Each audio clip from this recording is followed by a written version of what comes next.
Are you hunching an FBI informant? In the movement, we often think that the feds will send the archetypal white, hey kids, let's do bombs type of federal agents to our movements, but the reality is these people are often chameleons, taking on the character of the group that they're aiming to infiltrate and destroy. And infiltration tactics under NSPM 7 are going to take a completely different form. Let's get into it. So the story of these rats begins long before we had the internet or social media. In the 1940s and 50s, the FBI's primary target was the Communist Party USA, and one of its most effective informants was Angela Calamirez. Angela was a white lesbian from Greenwich Village who infiltrated the CPUSA for 7 years and served as a star witness in the landmark 1949 Smith Act trial. She provided testimony that helped indict 11 party leaders and tried to destroy the CPUSA and stop the party from organizing. Now, this repression came on the heels of the CPUSA organizing successful campaigns in the South, including the Scottsboro Boys Defense, which led to widespread unity amongst Black and white workers. Now, ultimately, she named dozens of party members during the trial, implicating not only party members, but also everyday residents in her neighborhood.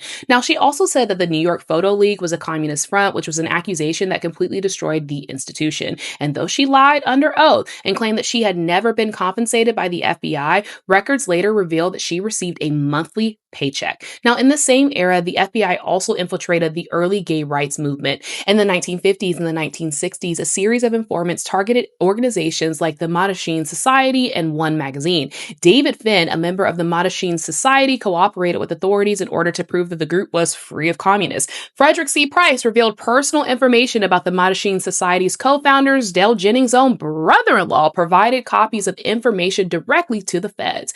Irma Corky Wolf, who was an editor of One, outed members to the FBI as well, and William Scarberry, who was a weak link and disenchanted member of the Mattachine Society of Washington, volunteered to inform on the group voluntarily. Together, these rats disrupted and destroyed the early gay rights movement before it could even get off the ground. Now, by the late 1960s, the FBI's COINTELPRO program was in full swing, and the Chicano movement became a major target. Now, one rat named Frank Martinez became an informant after he was arrested in 1969 for possession of an illegal weapon. Now, this rat was recruited by the ATF, who offered to drop all charges in exchange for his cooperation. Now, Martinez infiltrated the Mexican American Youth Organization, the Brown Berets, and the Chicano Moratorium Committee. Now, under the Fed's instruction, he committed illegal acts specifically to allow police to justify the raids on the Chicano Moratorium's headquarters. He spread rumors that the chairman at the time, Rosalio Muñez, was too soft and not militant enough, which eventually led to his ouster, and then Martinez replaced him as chairman from November 1970 to March 1971.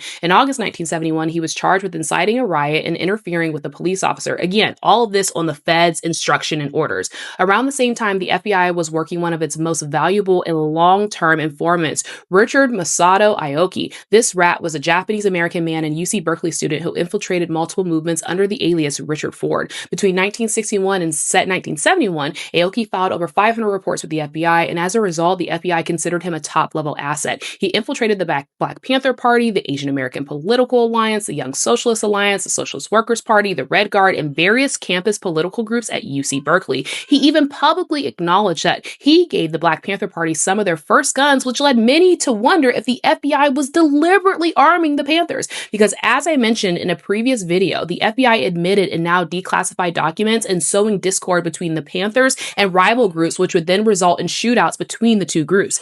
Anyway, this rat's report named dozens of people and made sure all who were named would be indexed into FBI files for investigation. This rat told the FBI about the Black Panther Party's membership numbers, leadership conflicts, and even the personal life of leader Bobby Seale, which included his separation from his wife. He also infiltrated the Third World Liberation Front strike at UC Berkeley and briefed agents on strike meetings and leadership activities. His role as an informant was only revealed after he died by journalist Seth Rosenfeld. So perhaps one of the most disgusting, trifling rats in history was William O'Neill. This rat infiltrated the Black Panther Party in exchange for him getting some criminal charges dropped, and he quickly rose in the ranks and became the head of security and the personal bodyguard to Chairman Fred Hampton. This rat provided the FBI with a detailed floor plan of Hampton's apartment, and on the night of December 4th, 1969, he drugged Hampton with juice that was spiked with a sleeping agent to make sure that Fred Hampton would be unconscious. The police raid that followed resulted in the assassination of Fred Hampton and Mark Clark as they slept in their beds.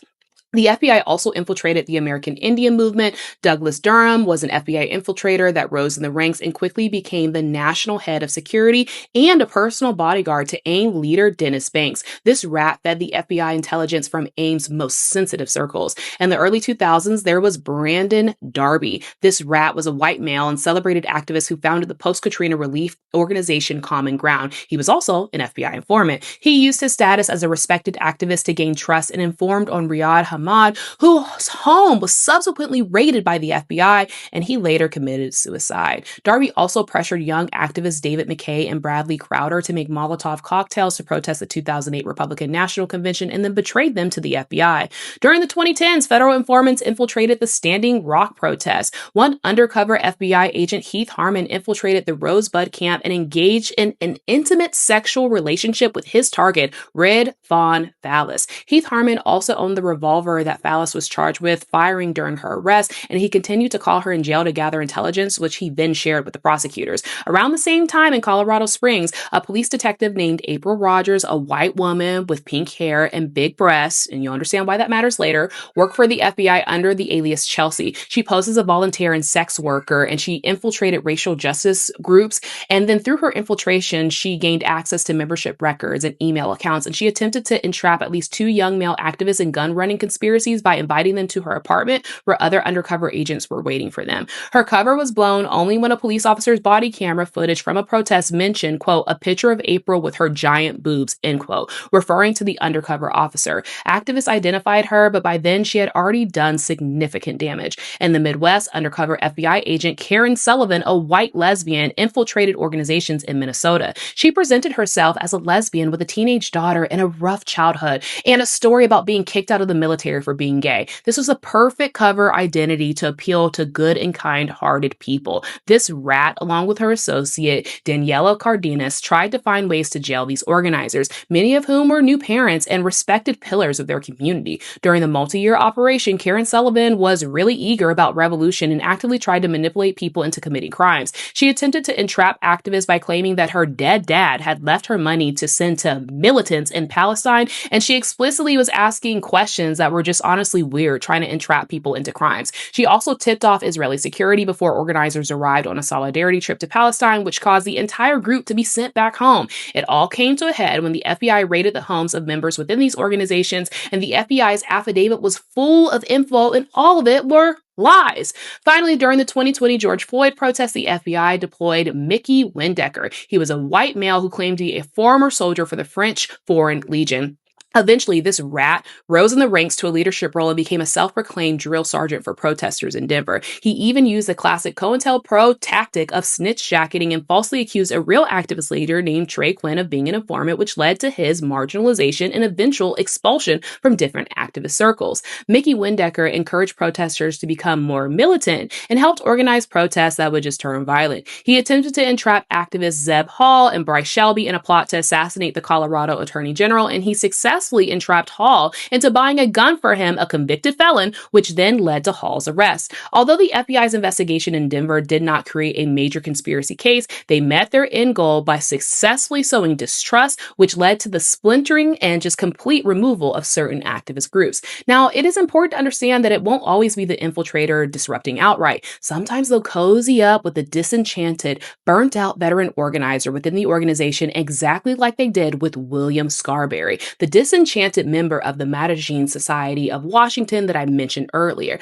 But the disenchanted won't necessarily be the person that's informing the FBI, but they will be the person that's headlining the takedown of the organization with the help and encouragement of the infiltrator. Now, these agents are skilled at identifying and lashing onto people who they believe will do their bidding, whether consciously or unconsciously. They look for the person who feels unrecognized, the organizer who's burning out and harboring resentment, the person who may be going through tough personal traumas, or the well-meaning activists who can be manipulated into spreading lies without ever realizing that they're doing the FBI's work for them. The rat will also likely encourage this person to commit crimes or stand by while they do so. Now, understand that the agent doesn't always have to be the one that pulls the trigger all the time. They just have to find someone who is willing to load the gun and point it in the right direction. Now, under NSPM 7, disruptive tactics have adapted to the digital age. The FBI runs SOMEX, which is the Social Media Exploitation Task Force, which deploys AI-generated fake accounts, takes over informant social media, and uses geolocation tools like GeoTime,